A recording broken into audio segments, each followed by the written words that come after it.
Bueno, yo quisiera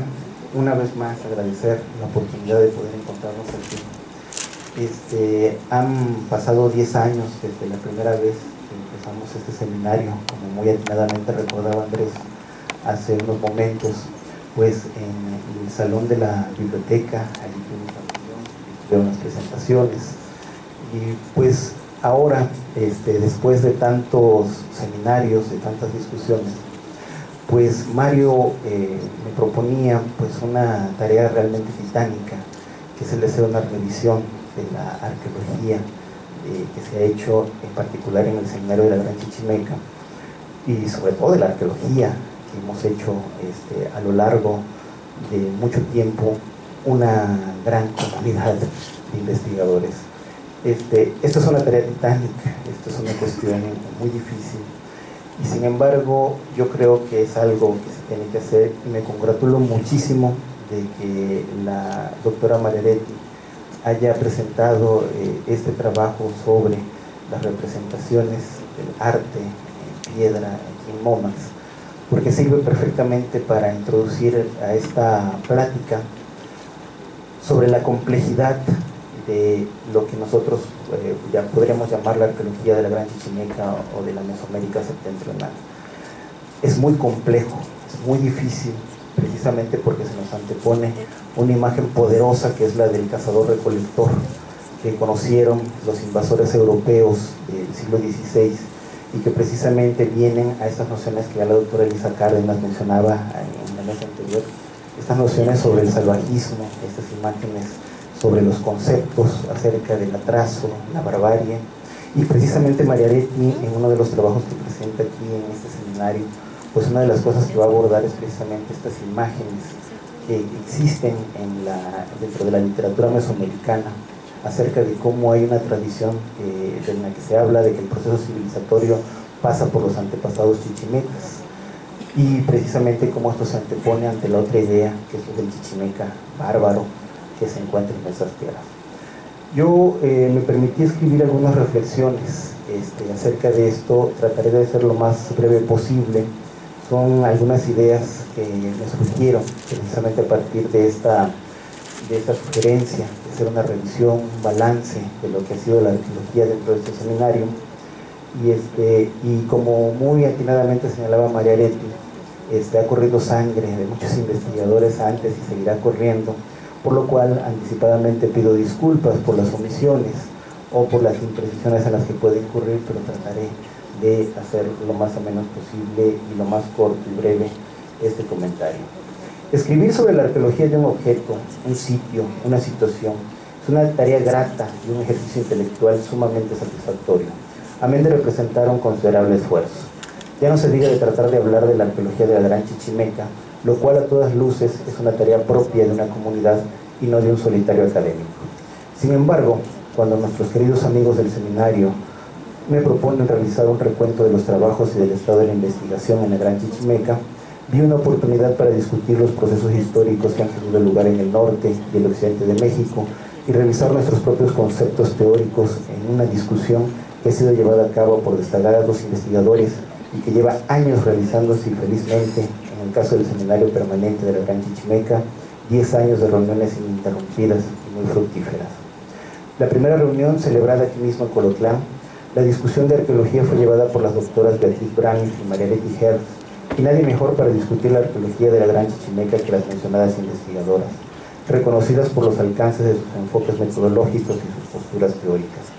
Cabe mencionar que una característica de suma importancia es que la arqueología discutida en este seminario es llevada a cabo por investigadores de campo, lo que realza la calidad de sus argumentaciones y en la demostración de sus resultados. Pero el primer gran problema que se vislumbra en una arqueología de la Gran Chichimeca es la vastedad del territorio físico y la profundidad histórica de las diversas sociedades que han habitado y habitan este espacio.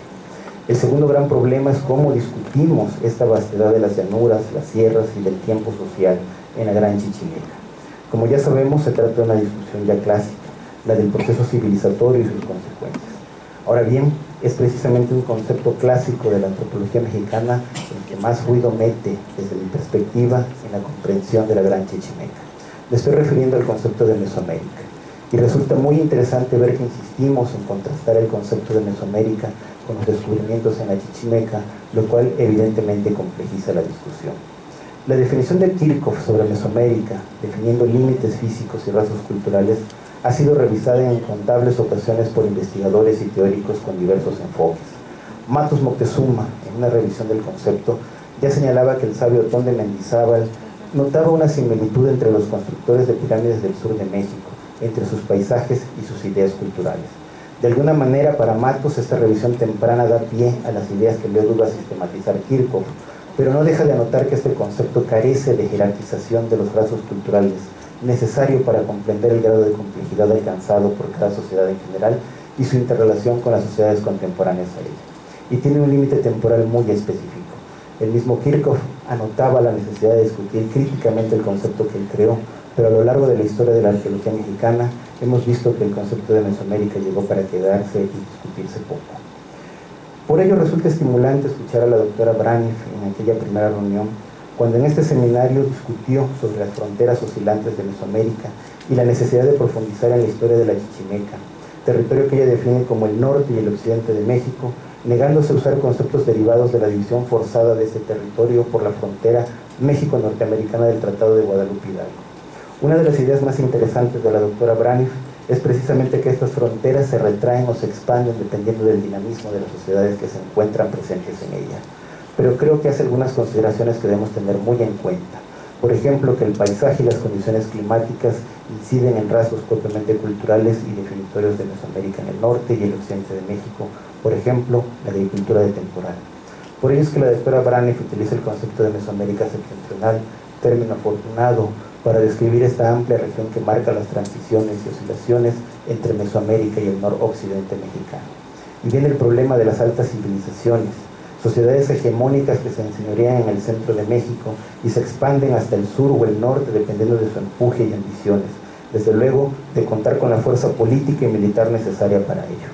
No encontramos entonces que las interrelaciones puedan entreverse como el conjunto de relaciones establecidas entre el occidente y el norte de México, incluyendo lo que ahora sería el suroeste norteamericano. Estas interrelaciones se pueden seguir por el comercio a larga distancia. La misma Mesoamérica septentrional podemos verla como un núcleo en cuyo centro aparecen sitios como La Quemada, Chalchihuites o Cerro Encantado, entre otras, y la conexión con el suroeste norteamericano a través de San Luis Potosí. Existe la idea de la doctora Braniff que me parece necesario rescatar, y es que para ella las relaciones entre estas áreas obedecen al ascenso de los estados mesoamericanos y su demanda de determinados objetos o materias primas, lo cual es sumamente interesante porque marca una dinámica que puede explicarnos algunas peculiaridades de la Gran Chichimeca. Los trabajos de la doctora Mariaretti Hertz, que ha realizado en Mesoamérica, y sus participaciones en este seminario han resultado una maravillosa manera de adentrarnos en esta problemática civilizatoria que podemos ir entreviendo. Su esclarecedor trabajo sobre los chichimecas como nómadas o sedentarios nos da las pistas para comprender el problema de los chichimecas. Y es que contrastar a los toltecas de las fuentes con los toltecas arqueológicos o atribuir rasgos toltecas a determinadas culturas no es sencillo, pero me parece que es de suma importancia la recuperación que Mariaretti hace de que las grandes dinastías gobernantes del centro de México recordaban su pasado chichimeca como un momento fundacional de sus civilizaciones. Aquí es interesante recordar cómo en diversas láminas de la historia tolteca chichimeca aparecen imágenes de una ceremonia muy especial al centro de los edificios prehispánicos, donde se realiza un rito de fuego nuevo, con los sacerdotes ataviados como chichimecas salvajes, vestidos de pieles y ofrendando aves y serpientes en sacrificio. Lo interesante es que acuden a una imagen de lo salvaje para remarcar su propia civilidad. Mariaretti describe un rasgo cultural que marca precisamente la conexión entre áreas distantes, como lo son las representaciones pictográficas del flautista, lo cual le da a este rasgo un carácter más amplio y que resalta la necesidad de jerarquizar los rasgos culturales en el marco de los contextos sociales, precisamente para poder definir esta naturaleza de la chichimeca. Pero la imagen que más me impactó en el análisis de Mariaretti fue el de La Quemada como un gran centro de poder simbólico, en una zona neutra, donde no podía generar más riquezas o concentrar poder político, y servir así como un gran centro de peregrinación de un mundo multiétnico que usaba múltiples calzadas que desembocaban en este sitio ahora arqueológico. La idea de un centro ceremonial desempoderado es fascinante, mas en una zona donde el clima y la escasez de recursos seguro limitaba de forma distinta a las sociedades establecidas en este entorno. pero además nos da otro dato formidable: la identificación de la quemada con la vieja y mítica Chicomostoc, el lugar del origen primordial. No pude menos que recordar cómo en Lagos de Moreno y en San Juan de los Lagos aún circulan viejos textos de Agustín Rivera impresos en 1875 que rememoran un viaje del sabio porfiriano a las ruinas de la quemada y la llama Chicomostoc. En su análisis del Cerro del Huistle, donde demuestra la presencia de los toltecas norteños, es un estudio necesario para entender cómo las grandes civilizaciones mesoamericanas se expandieron por Mesoamérica septentrional y más al norte de sus límites. Carlos Herrera Lazzarini, con sus estudios sobre los asentamientos tipo La Playa a lo largo del río Santiago, en el rescate a propósito de la construcción de la presa del Cajón, permite establecer la continuidad de las altas culturas protoclásicas con el rasgo característico que hoy llamamos tumbas de tiro. Culturas clásicas con asentamientos habitacionales que combinan plantas circulares y cuadradas, asentamientos que él llama del tipo marqueta a partir del siglo XVI, que son ranchos o asentamientos con influencias coloniales, e incluso sitios históricos abandonados apenas 100 o 50 años atrás, debido a las modernas dinámicas económicas. Sumamente interesante en el trabajo de Herrera Lazzarini es la idea de una continuidad en las ocupaciones humanas que usan al río Santiago como un eje ordenador independientemente de su temporalidad. Otto Schönduve, a propósito de las características culturales de las sociedades prehispánicas del occidente de México, discutía en este seminario las características mesoamericanas o no de dichos asentamientos. Su experiencia en el sur de Jalisco, en el pasado prehispánico de Tamazula, Tuxpan y Zapotlán, hacía evidente las características mesoamericanas de los asentamientos en la zona fronteriza con los purépechas. Pero creo que su argumento sobre un panteón de dioses como Tlaloc y Xicoténcatl como un eje cosmogónico mesoamericano es de tomarse en cuenta, así como su noción de una mesoamericanización del occidente por causas externas. Desde luego, no tiene un punto de vista ingenuo, pues no escapó a su perspicacia que no hubo una influencia de la Mixteca Puebla en lo que se ha denominado el complejo Aztatlán. Esta idea de Aztatlán es un concepto que Brandt y Sauer lanzaron para entender un conjunto de sociedades a lo largo del Pacífico, principalmente Nayarit, Sinaloa y partes de Sonora y zonas del suroeste norteamericano. Carl Sauer, en su clásico libro intitulado Aztatlán, caracteriza las cerámicas, los sitios y los paisajes para definir esta provincia arqueológica, nuevamente por rasgos culturales, pero también añadió mapas lingüísticos y realizó recorridos etnográficos para entender la posible unidad de esta zona. Por eso me llamó la atención, la similitud que tiene una estela de un dios aún en funciones en la época en que Sauer la fotografió en la sierra de Tacuichamona y la ofrenda de rostros esculpidos de la Parota presentada por Carlos Herrera. En esa misma ocasión, con Otto Schönduve contamos con la presencia de Phil Weigand y podemos escuchar sus argumentos expuestos a lo largo de muchos años acerca de la tradición Tenochtitlán como el centro de un proceso civilizatorio, el núcleo duro de una cultura que a momentos parecía exótica en Mesoamérica y un desarrollo único en la Mesoamérica septentrional con una personalidad propia y una marca definitoria en su arquitectura circular. Phil Weigand, incansable defensor de sitios arqueológicos del Valle de Tequila, conocedor de multitud de sitios y férreo argumentador del concepto social creado por él, la tradición Tenochtitlán, tuvo la fortuna de investigar el sitio de Huachimontones y establecer con claridad su temporalidad, del 350 antes de nuestra era al 150 después de nuestra era. Restaurar sus monumentales juegos de pelota, que en sí mismos constituyen un rasgo mesoamericano, y definió un complejo arquitectónico característico conformado por una pirámide circular, un patio interior y un conjunto de plataformas rectangulares en arreglo circular en torno al patio. Otros elementos que pudieran ser definidos fueron la presencia de chinampas en los lagos locales, complejos de cultivos de amaranto y maíz y uso ritual de esta planta. Lo que resultaba abrumador era la evidente presencia mesoamericana, pero con un sello característicamente regional. Por ello, en aquel encuentro, me atreví a hablar de la chichimeca como un concepto espejo de Mesoamérica, idea que le pareció interesante a Otto y que no le gustó nada a Phil, pero creo que la evidencia apunta a que los procesos civilizatorios en Gran Chichimeca son un eje que dinamiza Mesoamérica más de lo que creemos, y bueno, nos vienen diciendo desde sus crónicas los antiguos mesoamericanos que su ascendencia civilizatoria proviene de esta zona, y nosotros insistimos en ver todas las aristas posibles a esas argumentaciones, pues los problemas teóricos abundan y los datos duros de campo escasean. En mi propia experiencia en los Huachimontones, tuve la rara fortuna de excavar un conjunto de tumbas en un edificio circular y a pesar de su aparente rareza, fue relativamente sencillo determinar el método de excavación por la evidente disposición mesoamericana de las tumbas. Al final, mi conclusión fue que las tumbas de los Huachimontones obedecieron a un ritual que reproduce un cosmos cuatripartita y usaban un calendario basado en las revoluciones sinódicas del planeta Venus, equiparable o igual a otros calendarios mesoamericanos en tiempos similares. Tenemos entonces que el tiempo y el espacio mesoamericanos estaban perfectamente definidos en esta zona. El panteón representado en las deidades recuperadas son sin duda identificables con otras similares de Mesoamérica, por ejemplo Tlaloc, Venus Tlahuizcaltantecutli, Mictlantecutli o Coyolxauhqui, pero en una forma previa, en lo que los arqueólogos llamaríamos una especie como de protodeidades. Aquí hay que recordar el argumento de Shundube sobre los panteones de Occidente y el resto de Mesoamérica. Pero además aparece un elemento problemático, otro elemento problemático, que es el tipo de tumbas. En el mismo depósito se combinaron tumbas de tiro y tumbas de caja, cuando el argumento tradicional sostiene que un tipo precede al otro y marca horizontes culturales diferentes. En este caso parece un intento, quizás un poco desesperado, por combinar rituales funerarios distintos en una especie de síntesis política local.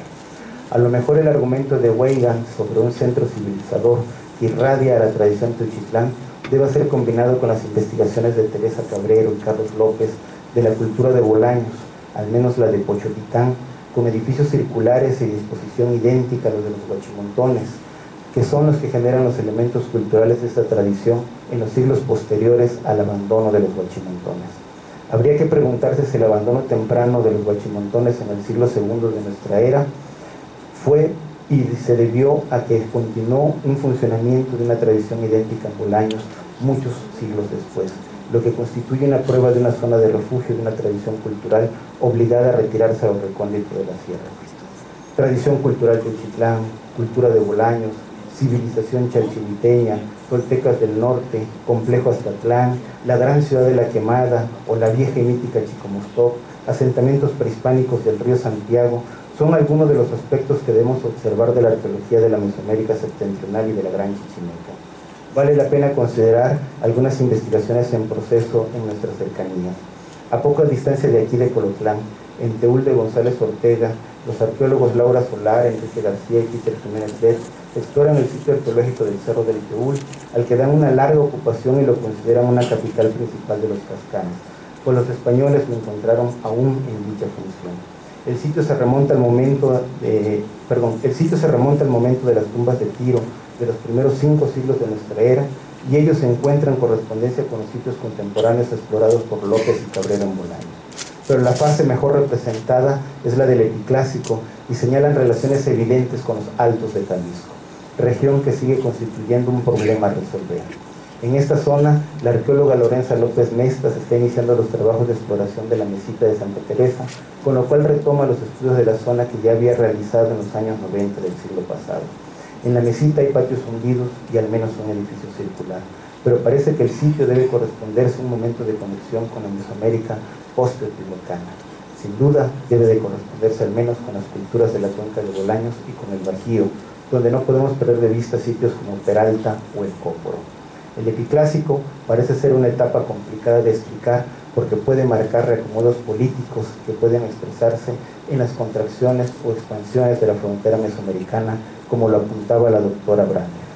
Mi propia experiencia en la excavación del sitio de Oconagua en el centro de Jalisco, en la vecindad de los Huachimontones, me alerta sobre lo difícil de hacer supuestos simplistas sobre el cambio y la transformación cultural en Mesoamérica septentrional y la Chichimeca.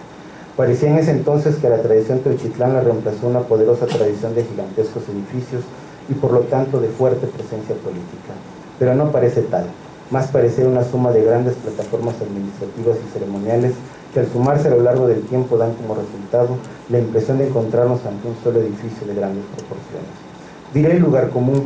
faltan muchas investigaciones que nos permitan jerarquizar los rasgos culturales y situarlos debidamente en el tiempo. Apuntaré también que por Exatlán pasó la expedición del virrey de Mendoza, de vuelta de combatir a los rebeldes chichimecas en el Mixtón, y esto me da pie para apuntar que de todos los huecos que tenemos en la investigación arqueológica de la Chichimeca, la investigación arqueológica colonial es un vacío que hay que llenar. No he mencionado la arqueología del periodo nómada chichimeca propiamente dicho, porque faltan aún este tipo de acercamientos o enfoques o se conocen muy poco. En los alrededores de Lagos de Moreno ya me ha tocado observar plataformas prehispánicas con pórticos, aguajes, pero también refugios más sencillos que bien pueden ser de un periodo previo a la llegada de los invasores europeos. Los asentamientos coloniales también pueden ser una parte de nuestra historia que debemos abordar con el mismo denuedo con el que abordamos la investigación prehispánica. Muchas gracias.